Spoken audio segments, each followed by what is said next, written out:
गंबट मामा ते ख़बर पहुचाईंदासीं जिते बदफैली खां पोइ बेदर्दी सां क़तूल कयल नींगर सईद कलोड़ो जे केस में अहम अॻभराई थी आहे। पुलिस मक़तूल नींगर जे सोट हकीम कलोड़ो खे गिरफ़्तार करे वरितो आहे। अवांखे अपडेट कंदा आलू ब्रेकिंग न्यूज़ है गंबड़ में बदफैली खां पोइ बेदर्दी सां क़तल कयल नींगर सईद कलोड़ो जे केस में अहम अॻभराई थी आहे। पुलिस मक़तूल नींगर जे सोट हकीम कलोड़ो खे गिरफ़्तार करे वरितो आहे। जॾहिं त गिरफ़्तार जवाबदार हकीम कलोड़ो ॾोह जो एतराफ़ करे वरितो आहे। इहो चवण आहे ज़रियनि जो। अवांखे अपडेट कंदा आलू ब्रेकिंग न्यूज़ है गंबड़ में बदफैली खां पोइ बेदर्दी सां क़तल कयल नींगर सईद कलोड़ो जे केस में अहम अॻभराई थी आहे। बिल्कुल नाज़रीन, अहम ख़बर अवां ताईं पहुचाई पिया गंबट मां जिते बदफैली खां पोइ बेदर्दी सां क़तूल कयल नींगर सईद कलोड़ो जे केस में अहम अॻभराई थी आहे।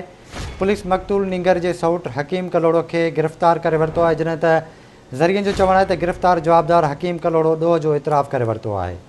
तफ़सील मालूम कंदासीं गंबट मां किशोर कुमार खां। जी किशोर, वधीक आगाह कजो। जी किशोर, वधीक छा अपडेट्स आहिनि, आगाह कजो।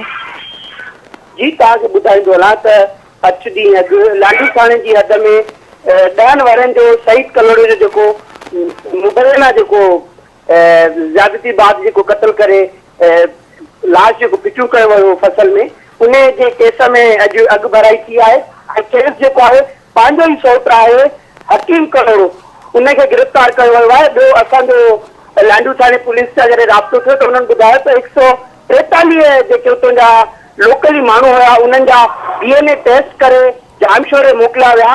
उन खां पोइ जेको आहे ही जवाबदार गिरफ़्तार थियो आहे ऐं जवाबदार पिणु जेको आहे ॾोह जो एतराफ़ बि कयो आहे। ऐं उन खां पोइ जेको आहे गंबट थाणे ते पुलिस पारां प्रेस कॉन्फ्रेंस बि कई वई आहे, उन में बि जवाबदार ज़ाहिर कया विया आहिनि। जी ठीकु आहे किशोर, वॾी महिरबानी तफ़सील खां आगाह करण लाइ।